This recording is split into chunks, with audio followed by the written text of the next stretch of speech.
ఉమ్మడి విశాఖ జిల్లాలో medical stores renewal retention ఫైళ్లకు మోక్షం కలగడం లేదు.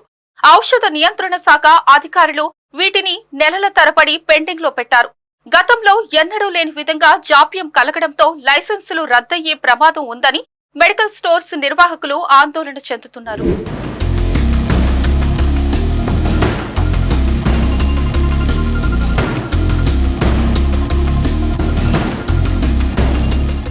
ఉమ్మడి విశాఖ జిల్లాలో సుమారు 150 వరకు ఈ తరహా రిటెన్షన్ ఫైళ్లు 2-3 నెలలుగా పెండింగ్ లో ఉన్నట్లు వ్యాపారులు చెబుతున్నారు. ప్రస్తుతం ఉమ్మడి విశాఖ జిల్లాలో 4400 వరకు మెడికల్ స్టోర్స్ ఉన్నాయి. విశాఖ జిల్లాలో సుమారుగా 3000, అనకాపల్లి జిల్లాలో 1100, అల్లూరు సీతారామరాజు జిల్లాలో 300 వరకు మెడికల్ స్టోర్స్ ఉన్నాయి. వీటి ఏర్పాటుకు అనుమతి తీసుకున్న సమయంలో నిర్వాహకులు నిబంధనలు పాటించాల్సి ఉంటుంది. ఇందులో కీలకమైనది రిటెన్షన్ అనే చెప్పాలి. అంటే మెడికల్ స్టోర్ ఏర్పాటుకు అనుమతి తీసుకున్న తరువాత 5 ఏళ్లకు ఒకసారి రిటెన్షన్ కింద రెన్యువల్ చేయించుకోవాలి. ఈ క్రమంలో 5 ఏళ్ల గడువు పూర్తయిన మెడికల్ స్టోర్స్ నిర్వాహకులు ఎప్పటికప్పుడు రిటెన్షన్ కోసం దరఖాస్తు చేసుకున్నారు.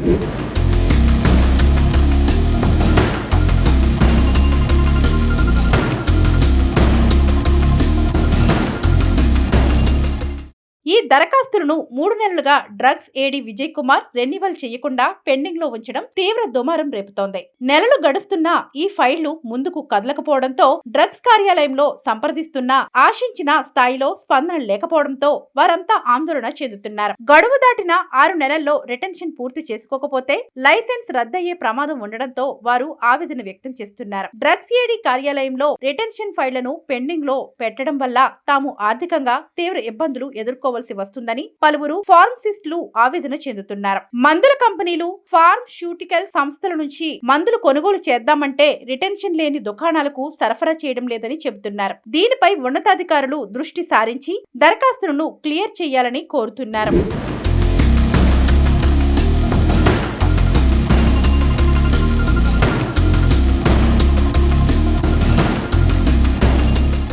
గతంలో ఎప్పుడు లేని విధంగా ఫైళ్లను నెలల తరబడి పెండింగ్ లో పెట్టడం సర్వత్రా ఆందోళన కలిగిస్తోంది. ఈ ప్రక్రియ అత్యంత సులభతరమని వ్యాపారులు గుర్తు చేస్తున్నారు. రిటెన్షన్ కోసం 3000 చలానా చెల్లించి ఔషధ నియంత్రణ శాఖ కార్యాలయంలో అందజేయాలి. వెంటనే ఈ దరఖాస్తులు, చలానా పత్రాలను పరిశీలించి ఫైళ్లను క్లియర్ చేసి ఆన్లైన్ లో అనుమతులు జారీ చేయాలి. ఇంత చిన్న పనికి అధికారులు ఇన్ని నెలల సమయం ఎందుకు తీసుకుంటున్నారో తెలియడం లేదని పలువురు వాపోతున్నారు. అధికారులు ఏదో ఆశించి ఫైళ్లను పెండింగ్ లో పెడుతున్నారని ఆరోపణలు వినిపిస్తున్నాయి. మెడికల్ స్టోర్స్ మీద దాడులకు ముందుండే ఏడీ, ఇతర అధికారులు రెన్యువల్ ఎందుకు చేయడం లేదో అంతుపట్టని మిస్టరీ అనే చెప్పాలి.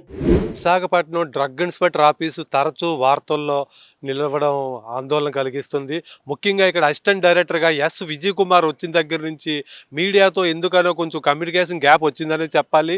అలాగే మెడికల్ స్టోర్లో దాడులకు ముందుండే అధికారులు మెడికల్ స్టోర్ 5 సంవత్సరాలకు ఒకసారి దరఖాస్తు చేసుకునే రిటెన్షన్ రెన్యువల్ దరఖాస్తులు ఇక్కడ మోక్షం కలగడం లేదని మెడికల్ స్టోర్ యజమానులు అయితే ఆందోళన వ్యక్తం చేస్తున్నారు.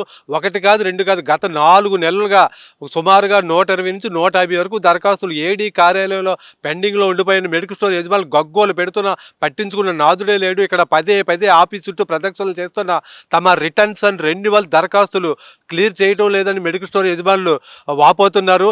ఇక్కడ డ్రగ్ ఇన్స్పెక్టర్లు ఆ పై అధికారిగా ఉన్న ఏడీ విజయ్ కుమార్ ఏమి ఆశించి ఈ దరఖాస్తులు పెండింగ్లో పెట్టారని అనుమానాలు వ్యక్తమవుతున్నాయి. మీడియా ప్రతినిధులు ఏ సమాచారం అయినా సరే ఇక్కడ డ్రగ్స్ ఏడీగా ఉన్న విజయ్ కుమార్ అయితే ఎట్టి పరిస్థితుల్లో స్పందించరు కాదు కదా. ఏ సమాచారం ఎవరో కార్యాలయంకి వచ్చిన మీడియా ప్రతినిధులు కూడా మీకు అపాయింట్మెంట్ లేకపోతే వెనక్కి వెళ్ళిపోండి అని చెప్పే పరిస్థితులు నెలకొన్నాయి.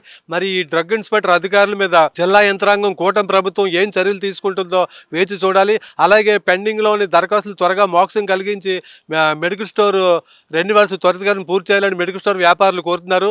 కెమెరామెన్ సూర్యతో శ్రీనివాస్, VB7 టీవీ, విశాఖపట్నం.